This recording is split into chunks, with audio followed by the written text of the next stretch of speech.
I should have seen it coming when she insisted on hosting my graduation party at her house instead of the restaurant I'd booked. Family celebrations belong at home, Rachel, she said, that familiar smile that never quite reached her eyes. But I was too happy, too proud of finally finishing my master's degree in psychology to question her motives. The degree meant everything to me. 4 years of undergrad while working nights at a diner, then 2 more years of graduate school, while she constantly reminded me how much money I was wasting on education. "You think you're so smart," she'd say whenever I talked about my studies. "But book learning doesn't make you better than the rest of us." I thought she was proud when she saw me walk across that stage. She even cried a little, dabbing at her eyes with a tissue. My dad beamed from the audience, and for once, it felt like we were a normal family celebrating a normal milestone. How naive I was. The party was small, just close family and a few friends. My mom had insisted on keeping it intimate, saying anything bigger would be showing off. She'd made my favorite cake, chocolate with buttercream frosting, and hung streamers in my school colors. Everything seemed perfect until my cousin Jake pulled me aside. "Your mom's been saying some weird stuff about your degree," he whispered, glancing nervously toward the kitchen where she was arranging appetizers. "What kind of weird stuff?" "She keeps telling everyone you think you're too good for the family now.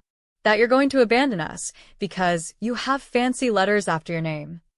He shifted uncomfortably. "And she said something about teaching you a lesson about humility." A chill ran down my spine, but I forced myself to laugh it off. "You know how she gets dramatic. She's probably just emotional about me growing up." But Jake's warning gnawed at me throughout the party. I watched my mom more carefully, noticed how she'd make little comments when I talked about my future plans. "Oh, listen to Dr. Rachel," she'd say with a laugh that had an edge to it. "Too fancy for us regular people now." The guests started leaving around 9, and I stayed behind to help clean up. That's when my mom asked me to bring my diploma outside. "I want to get a better picture of you with it by the garden," she said. "The lighting is perfect right now." I should have questioned why she wanted outdoor photos after dark, but I was still floating on the high of the day. I grabbed the leather folder containing my diploma from the mantel where it had been displayed all evening. The weight of it in my hand still gave me a thrill, proof that I'd actually done it. Outside, she'd lit the fire pit, which struck me as odd since it was a warm May evening. "Why do you have a fire going?" I asked. "Your father wanted to roast marshmallows later," she said casually, but something in her tone made my stomach clench. I opened the diploma folder, expecting her to take a photo with her phone. Instead, she reached over and snatched it from my hands before I could react. "Mom, what are you? You want to know what I think of your precious degree?" Her voice was cold, completely different from the warm, proud mother who'd been hosting my party just minutes before. "You think this piece of paper makes you special? Makes you better than me?" "No, Mom, I never said that." "You didn't have to say it. I see how you look at me now. Like I'm some uneducated nobody who doesn't understand your big, important future." She held the diploma toward the flames, and my heart stopped. "Mom, please don't. That's the only copy I have. I worked so hard for that." "Hard work." She laughed, a sound like breaking glass. "I worked 3 jobs to keep this family afloat while you played student for 6 years. I sacrificed everything so you could chase your little dreams, and this is how you repay me? By making me feel small? I never tried to make you feel small. I love you. I'm grateful for everything you did." "Grateful?" She moved the diploma closer to the fire. "If you were grateful, you wouldn't be planning to move across the country for some fancy job. You'd stay here where you belong." That's when I understood. The job offer I'd received from a prestigious clinic in California. I'd told her about it just 3 days ago. She'd seemed supportive then, even excited for me. But now I saw the truth in her eyes. She wasn't proud of my accomplishments. She was terrified of them. "You'll never be better than me," she said, and without another word, she dropped my diploma into the flames. I watched 4 years of undergraduate work and 2 years of graduate school curl up and turn to ash in seconds. The embossed seal of my university bubbled and melted. My name, printed in elegant script, blackened and disappeared. "There," she said, dusting off her hands like she'd just finished a mundane chore. Now, maybe you'll remember who you really are. How do you process a moment like that?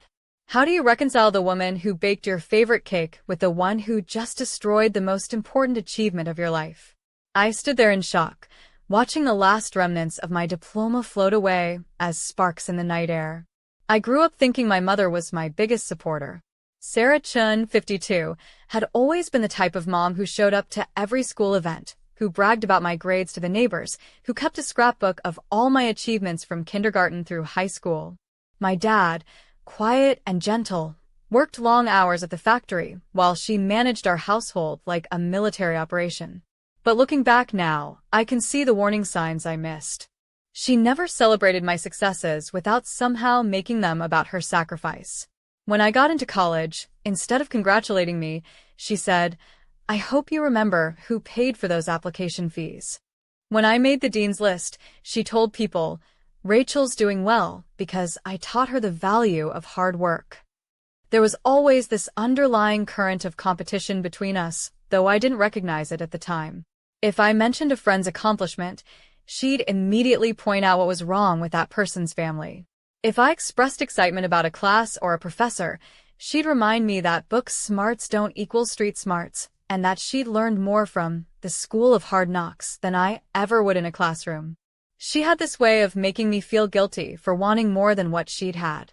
My mom had gotten pregnant with me at 19 and dropped out of community college to raise me. She never finished her education, never had a career outside of part-time retail jobs, and I think my pursuing higher education felt like a judgment on her choices, even though it wasn't. The summer before I started graduate school, she began making comments about how I was getting too big for my britches. When I'd come home excited about a research project or a paper I'd written, she'd cut me down with subtle digs. "Must be nice to have time to think about theoretical problems instead of real ones," she'd say. Or, "I hope all this studying isn't making you forget where you came from." I started sharing less with her, which only made things worse. She accused me of becoming secretive and thinking I was too good for family conversations. The truth was, I was walking on eggshells, trying to be excited about my education without making her feel threatened by it. My friends noticed the tension. "Your mom seems really stressed about you graduating," my best friend Maya said after a particularly awkward family dinner. "She keeps making these weird comments about how you're going to forget about everyone once you get your fancy degree." "She's just worried about me moving away," I'd explained, but even then, I knew it was more than that. The signs were all there. She'd accidentally scheduled family obligations during my important school events. She'd make passive-aggressive comments about the money I was spending on textbooks and supplies, even though I was paying for everything myself through student loans and my part-time job. She started referring to my education as my hobby in front of other people, as if getting a master's degree in psychology was something I did for fun rather than to build a career. The week before graduation, she made a strange comment that should have been my final warning. We were folding laundry together, and she said out of nowhere, "You know, some people need to be brought down a peg or two before they fly too close to the sun." "What do you mean?" I'd asked. "Oh, nothing specific. Just something I heard on a talk show."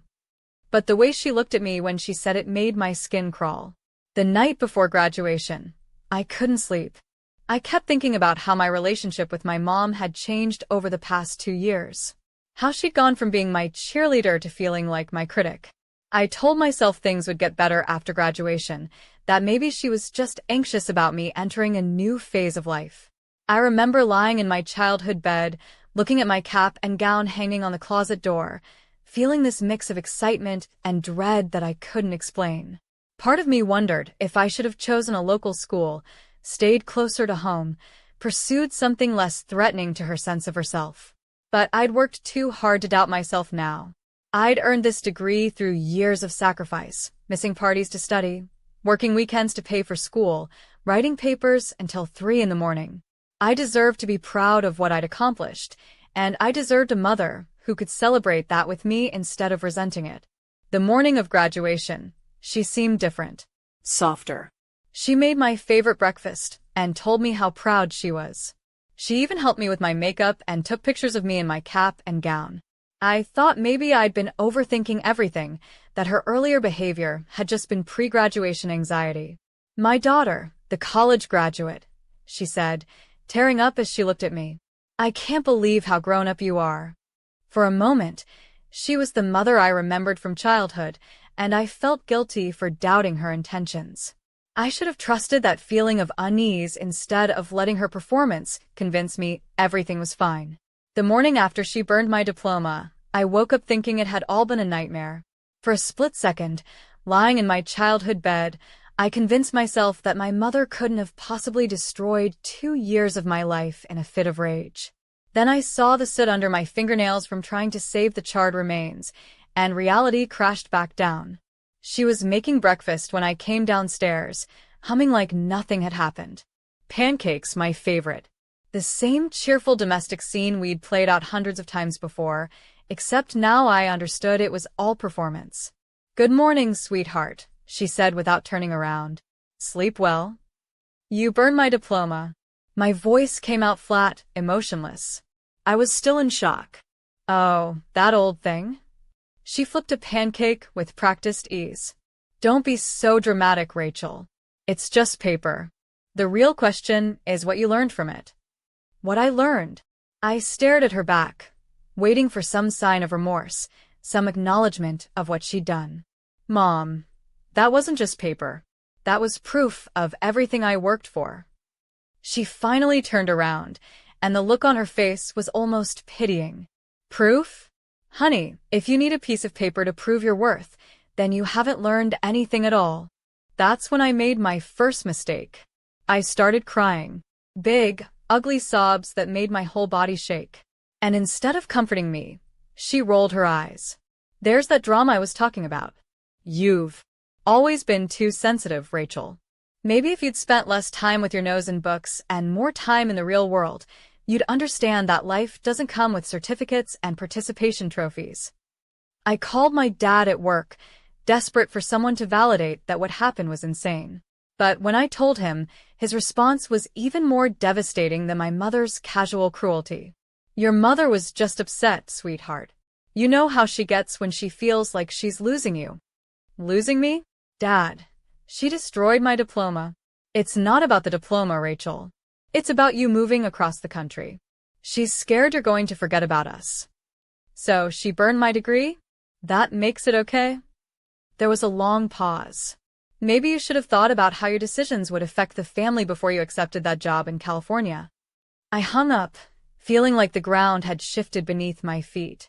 My father, who I'd always seen as the reasonable parent, was taking her side. Was I crazy? Had I somehow deserved this? That afternoon, my Aunt Linda called. My mom's sister, who'd always been like a second mother to me. Finally, I thought, someone who would see how wrong this was. "Rachel, honey, your mom told me what happened last night." "Aunt Linda, I'm so glad you called. She's worried sick about you. She thinks you're having some kind of breakdown, making up stories about her burning your diploma. She found it this morning, safe in your room where you left it." My blood turned to ice. "What?" "Your diploma, sweetie. It's fine. Your mom thinks the stress of graduation and the new job might be making you paranoid. Maybe you should see someone. A therapist or—" I hung up and ran to my room. There, sitting on my desk in its leather folder, was my diploma. Perfect, pristine, like last night had never happened. But I knew what I'd seen. I could still smell the smoke in my hair, still feel the heat from the fire pit on my face. I opened the folder with shaking hands and immediately saw the truth. The paper was the right weight, the font was the right size, but the embossed seal was slightly off. The signature was a little too neat. This was a photocopy, probably made at the print shop downtown where my mom sometimes did work for her part-time job. She'd planned this. Somehow, she'd made a fake copy and burned that instead, keeping the real one to use as proof that I was imagining things. But why? What was the point of the psychological torture if she was just going to gaslight me about it afterward? I confronted her that evening, holding both the real diploma and what I now realized was the burned fake. "You made a copy," I said. "You planned this whole thing just to mess with my head." Her mask slipped for just a second, and I saw something cold and calculating in her eyes. Then she rearranged her features into an expression of concerned motherly worry. Rachel, honey, I think you need help. You're seeing things that aren't there, making up elaborate stories. Maybe the stress of everything is. Stop it. I screamed. I know what happened. I know what you did. What I did was throw some old newspapers in the fire pit. If you think I burned your diploma, then you're having some kind of episode. Maybe we should call Dr. Morrison. Dr. Morrison was our family doctor, someone she'd known for 20 years. Someone who would take her word over mine without question. That night I called Maya, desperate to talk to someone who might believe me. But when I told her the story, even she sounded uncertain. Rachel, are you sure you're remembering it right? I mean, your mom can be difficult, but burning your diploma seems really extreme, even for her. You think I'm making it up? I don't think you're lying. But maybe you were really tired or emotional from the party and you misunderstood what happened. I was completely alone. My mother had orchestrated the perfect crime, burning something that looked like my diploma while keeping the real one as proof of my delusion. Everyone I trusted was now questioning my sanity instead of her actions. But I knew the truth. And I was starting to understand that this wasn't just about my education or my job in California. This was about control, about keeping me small and dependent and doubting myself, about making sure I never felt confident enough to leave her sphere of influence. How do you fight someone who's willing to destroy your reality to maintain their power over you? 2 weeks after the diploma incident, I thought I was going crazy. Every time I tried to bring it up, my mom would get this concerned look and suggest I was under too much stress. She started telling people I was having adjustment issues after graduation, like I was some fragile child who couldn't handle success. Then she struck again, and this time there were witnesses. I'd been staying with Maya while I figured out my next move, but I still had belongings at my parents' house. When I went back to collect some clothes, I found my room completely emptied. Not just cleaned, stripped bare. My bookshelf was gone, my desk cleared out, even my childhood stuffed animals had vanished. Mom, where are all my things? What things, honey? She was folding laundry in the living room, not even looking up. Everything from my room. My books, my research notes, my computer. Oh, I donated those old books to the library. You're a grown woman now, you don't need to hold on to childhood clutter. My research notes. 2 years of work, interviews with trauma survivors, data for my thesis. Gone.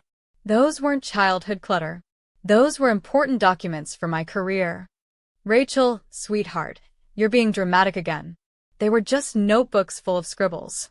I'm sure you can remember anything truly important. My dad walked in then, and I turned to him desperately. Dad, tell me you didn't know about this. He wouldn't meet my eyes.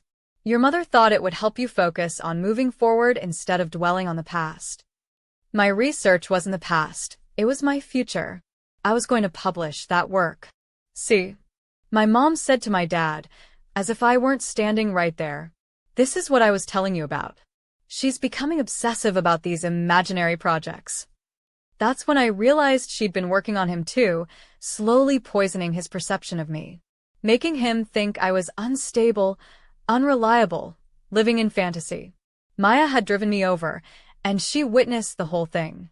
But even she seemed unsure afterward. I mean, parents throw out old stuff all the time, she said as we drove away. Maybe she really thought those notebooks weren't important. Maya, she threw away 2 years of research. My entire thesis documentation. But didn't you say you backed everything up on your computer? I had backed up the digital files, but the physical notebooks contained handwritten observations, informal interview notes, sketches of theoretical frameworks, things that couldn't be replicated. My mom knew that. She'd seen me working with those notebooks for months. 3 weeks later, I discovered she'd been intercepting my mail. The job offer from the California clinic, the one that had triggered this whole nightmare, was supposed to include a formal contract and relocation package information. When nothing arrived, I called their HR department. We mailed those documents 2 weeks ago, the coordinator said, along with the housing assistance paperwork and your signing bonus check. A signing bonus check. For $5,000. I confronted my mom that evening, and for the first time, She didn't even try to deny it. "I was protecting you," she said simply. "That job would have been a mistake. Moving across the country, leaving your family, chasing some fantasy about being a big-shot therapist. So you stole my mail? That's a federal crime, Mom. Don't be ridiculous. I'm your mother. I was looking out for your best interests. Where's the check?" "What check?" "The $5,000 signing bonus." Her face went blank for a moment, then she smiled. "Oh, that." "I deposited it into your college fund account to pay back what your education cost us. Consider it your contribution to the family finances." My college fund account that she'd set up when I was 16. An account I'd never seen statements for, never had access to. For all I knew, it didn't even exist anymore. "You forged my signature? I'm on the account as your guardian. Perfectly legal until you're 25. I was 24. She had another year of legal access to any account set up when I was a minor. And the job offer? I called them and declined on your behalf. Told them you'd had a family emergency and wouldn't be able to relocate. I felt like I was drowning. She'd systematically cut off my escape routes. No research notes to rebuild my thesis, no job offer to give me independence, no money to start over somewhere else. By the 4th week, I was living entirely with Maya, but I was running out of options. My mom had started calling Maya's parents, expressing concern about my mental state and suggesting I was taking advantage of their daughter's kindness. "She says you've been having delusions," Maya's mom told her. "Making up stories about your mother destroying your things. She's worried you might be having some kind of breakdown." Maya's parents had known my mom for years. They'd always seen her as the devoted single mother who'd sacrificed everything for her daughter's education. They had no reason to doubt her version of events. "Maybe you should come home," Maya said gently. "Work things out with your mom. She obviously loves you, maybe she just has a weird way of showing it." That weekend, I went back home to try to make peace. My mom greeted me with tears and apologies. "I've been so worried about you, sweetheart. Living with the Petersons, filling your head with ideas about how terrible your family is. I just want what's best for you." For a moment, I almost believed her. Almost let myself think I'd been overreacting, that maybe we could work through this like normal families work through conflict. Then I went in my room and found my diploma was gone again. Not the fake one, the real one, which I'd hidden in a different place before leaving. "Mom, where's my diploma?" "What diploma, honey? We've talked about this. You're fixating on imaginary problems again." I searched the entire house. My diploma was nowhere to be found, and she maintained that it had never existed in the first place. The 5th week brought the biggest betrayal yet. I'd been secretly job hunting, using Maya's address for correspondence. I had an interview lined up with a local counseling center, nothing as prestigious as the California position, but it would give me independence and a chance to use my degree. The morning of the interview, I got a call from the center's director. "Miss Chun, I'm calling to follow up on our conversation yesterday." "Yesterday? I didn't speak to anyone yesterday." "This is awkward. A woman claiming to be you called to cancel your interview. She said you decided to pursue other opportunities." My blood ran cold. What did this woman sound like? Well, she sounded quite upset. Said you've been dealing with some personal issues and wouldn't be available for employment for the foreseeable future. She was very apologetic. My mother had sabotaged my interview. But more than that, she'd impersonated me to do it. How many other opportunities had she destroyed while pretending to be me? I spent the rest of that day calling every job I'd applied for in the past month. 3 other positions had received similar calls. My mother had systematically eliminated my chances of employment while maintaining her narrative that I was too unstable to work. By the 6th week, I was desperate. I'd applied for a loan to get my own apartment, but my application was rejected due to insufficient credit history and concerning employment gaps. When I called the bank for clarification, they told me someone had called claiming to be me, providing information about recent unemployment and mental health issues. Maya's parents were getting uncomfortable with my extended stay, and I could see doubt creeping into Maya's eyes too. My mom's campaign of character assassination was working. The final blow came when I tried to get copies of my transcripts to apply for other graduate programs. The registrar's office informed me that someone had called claiming to be me, requesting that my academic records be sealed due to ongoing legal issues. What kind of legal issues? I asked. The caller mentioned something about identity theft and fraud. Said you were involved in some kind of investigation and needed your records protected until it was resolved. My mother had effectively erased my academic identity. Without transcripts, I couldn't prove my qualifications to employers or apply to other programs. She trapped me in a labyrinth of lies and forged documentation, making it impossible for me to escape or rebuild my life. That night, I sat in Maya's guest room, staring at the walls, wondering if my mom was right. Maybe I was crazy. Maybe none of this was really happening, and I was just a delusional graduate student who couldn't handle the transition to adult life. How do you fight someone who's willing to destroy your entire existence to keep you under their control? I hit rock bottom on a Tuesday morning in July. Maya had gently suggested I might want to take some time to get help, and her parents had given me until the end of the week to find other arrangements. I was sitting in a coffee shop downtown, staring at my laptop screen, when I realized I had nowhere left to go. My mom had destroyed my job prospects, my academic records, my financial independence, and now my friendships. I'd become the unstable daughter who couldn't accept reality, the burden everyone was tired of carrying. Maybe she was right. Maybe I was losing my mind. I called the one person I had left, my grandmother, my mom's mother, who lived in a nursing home across town. Grandma Rose had always been sharp as a tack, even at 87, and she was the only family member who hadn't completely bought into my mother's narrative about my breakdown. "Rachel, sweetheart, you sound terrible. What's wrong?" For the first time in weeks, I told the whole truth to someone who actually listened. About the diploma, the stolen mail, the sabotaged job interviews, the sealed academic records. I expected her to sound concerned about my mental state, like everyone else. Instead, she was quiet for a long moment. Then she said something that changed everything. "Your mother did the same thing to your Aunt Linda 30 years ago." What? Linda was going to nursing school, had a scholarship, everything. Your mother convinced the family that Linda was being irresponsible, abandoning her children to chase unrealistic dreams. She managed to turn everyone against Linda until she dropped out and gave up on her education entirely. I felt like I'd been holding my breath for weeks and could finally exhale. "Grandma, are you saying Mom has done this before?" "Oh, honey, your mother can't stand to see anyone in the family succeed beyond what she's achieved.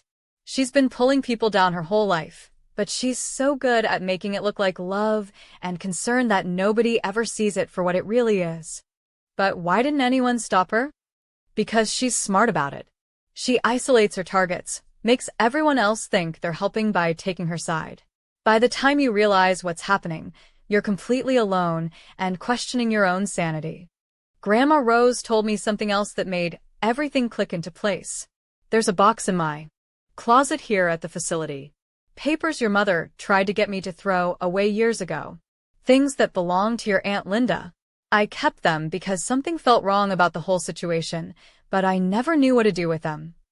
That afternoon, I visited Grandma Rose and went through the box.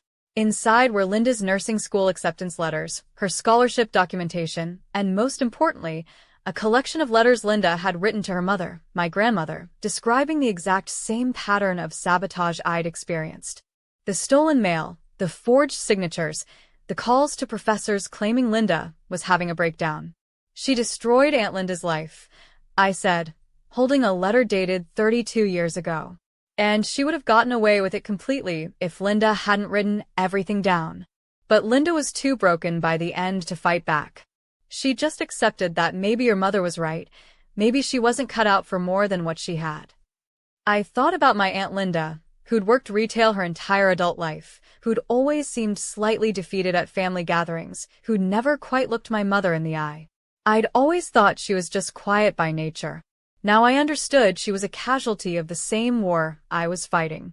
"Rachel," Grandma Rose said, gripping my hand with surprising strength. "You have something Linda didn't have. You have proof. And you have someone who believes you." For the first time in weeks, I felt something other than despair. I felt angry. Really, truly angry.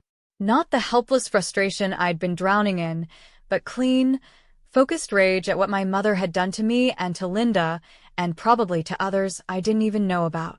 What do I do, Grandma? You fight back. But you fight smart.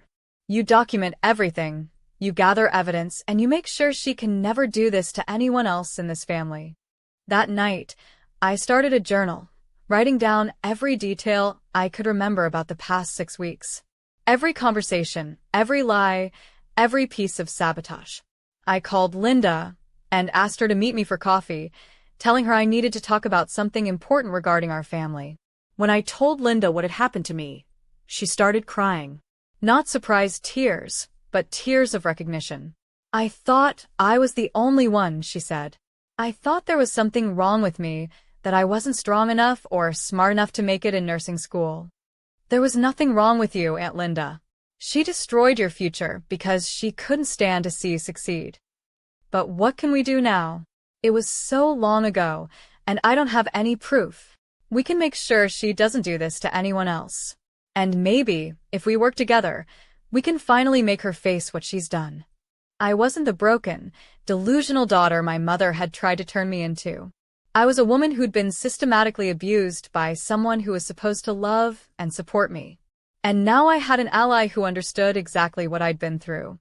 The war wasn't over. But for the first time since this nightmare began, I wasn't fighting alone.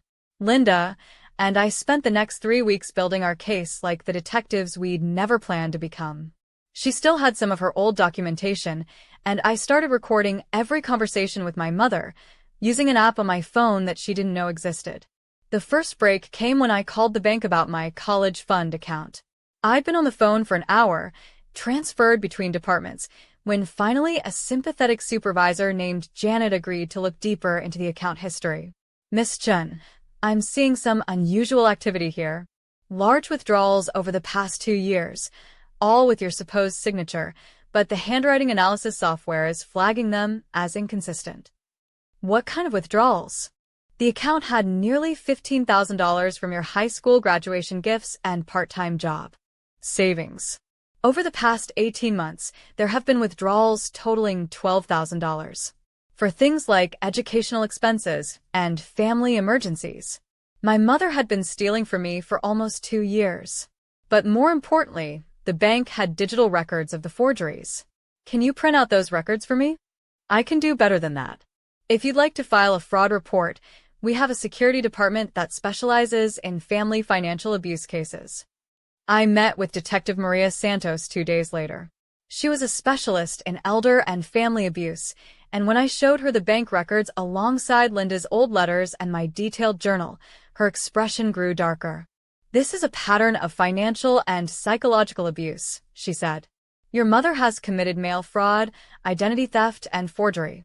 But more than that, she's engaged in systematic isolation and gaslighting designed to maintain control over family members. Can you actually do anything about it, though? I mean, she's my mother. Being your mother doesn't give her the right to steal your money, forge your signature, or impersonate you to potential employers. And the fact that she's done this before makes it even more serious. Detective Santos asked me to make one more recorded call to my mother, this time with specific questions designed to get her to admit to her actions. The conversation was scheduled for that evening, with Linda and the detective both listening in. I called my mom from the police station, my hands shaking as I dialed. Rachel, sweetheart. I'm so glad you called. I've been worried sick about you. Mom, I need to ask you about something. The bank called about my college fund account. There was a pause. What about it? They said there have been some large withdrawals. Do you know anything about that? Oh, honey, yes.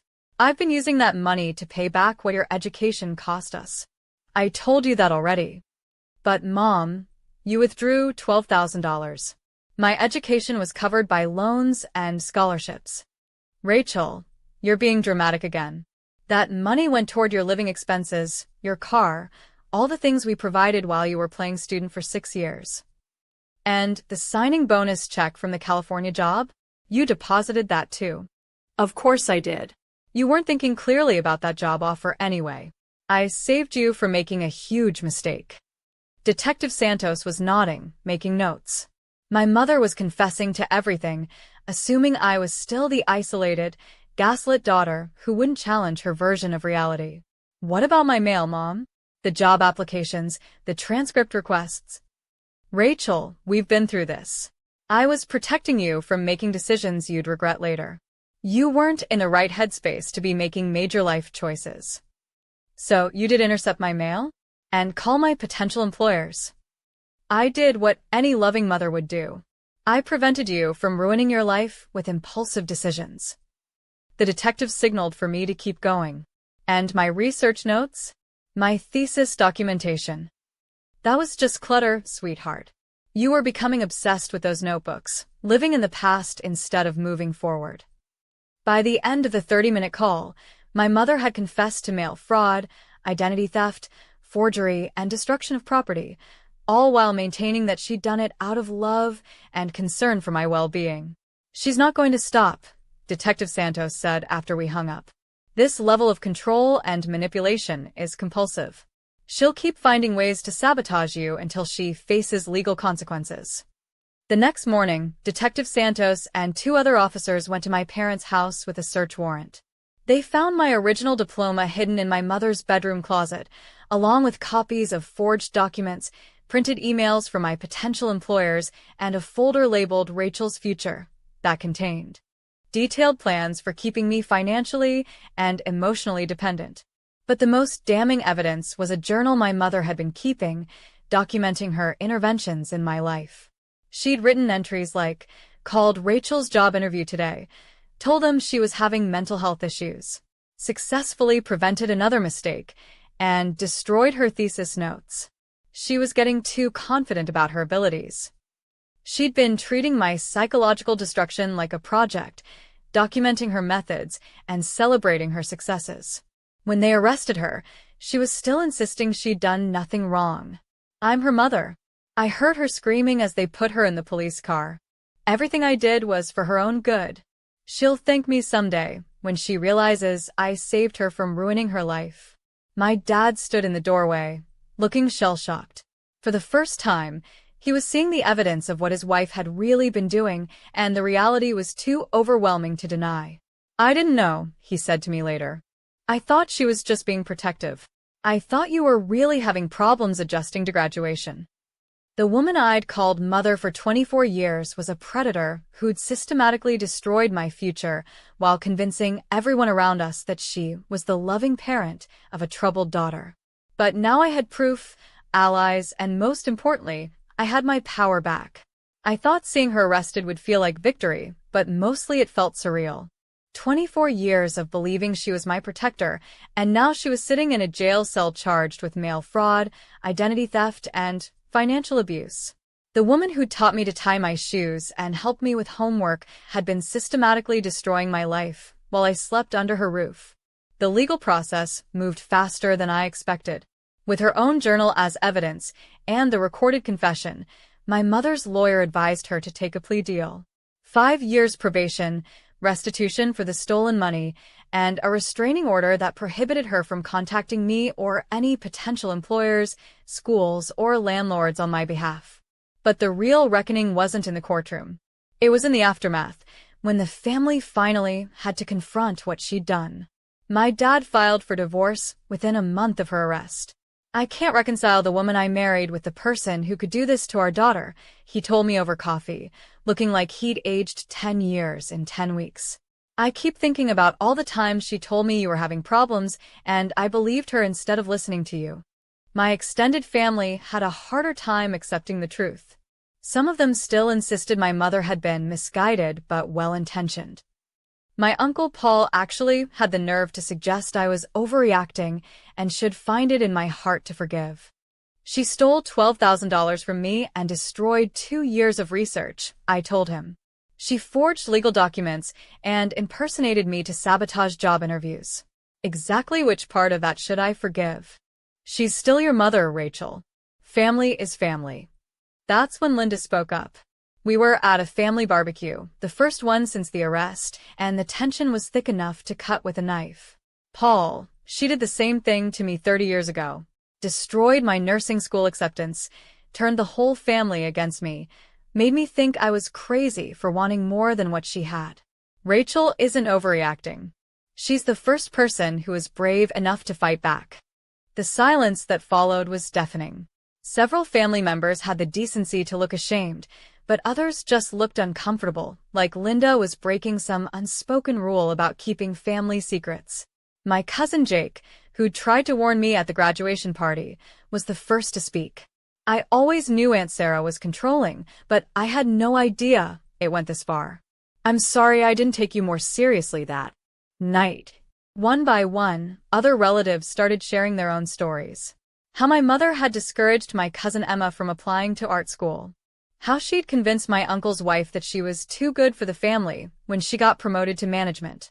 How she'd always had something negative to say about anyone who achieved success beyond her own limited scope. She's been holding this entire family back for decades, Linda said, making us all smaller so she could feel bigger. The conversation that changed everything happened 3 weeks later, when my mother called me from her probation officer's phone. She was supposed to be calling to arrange restitution payments, but instead she launched into the same manipulative tactics she'd always used. Rachel, sweetheart, I know you're angry, but you have to understand that everything I did came from a place of love. I was trying to protect you from making mistakes that would hurt you later. Mom, you stole from me. You destroyed my research. You sabotaged my career. I prevented you from making impulsive decisions that would have ruined your life. That job in California would have been a disaster. You would have been miserable, alone, far from family. That was my choice to make. You weren't thinking clearly.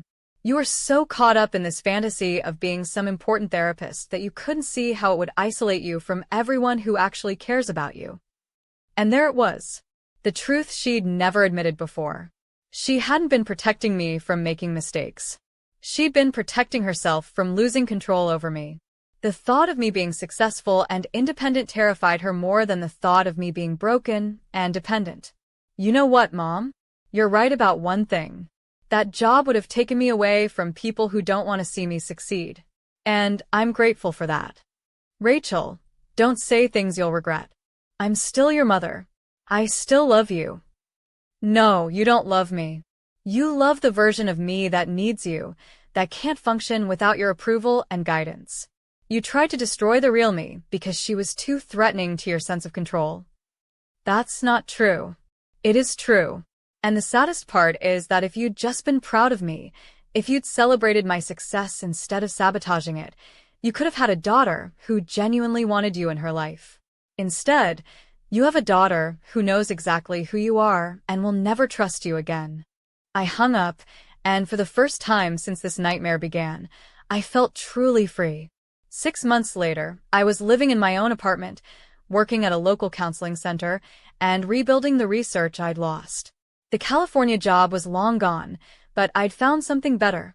A position specializing in family trauma and psychological abuse, helping other people recognize and escape the kind of manipulation I'd survived.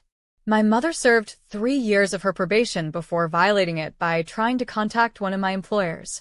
She spent the next year in prison, and I never visited her once. Some people think that makes me cold. They don't understand that loving someone doesn't mean letting them destroy you. Sometimes the most loving thing you can do is refuse to enable someone's sickness, even if that someone gave birth to you.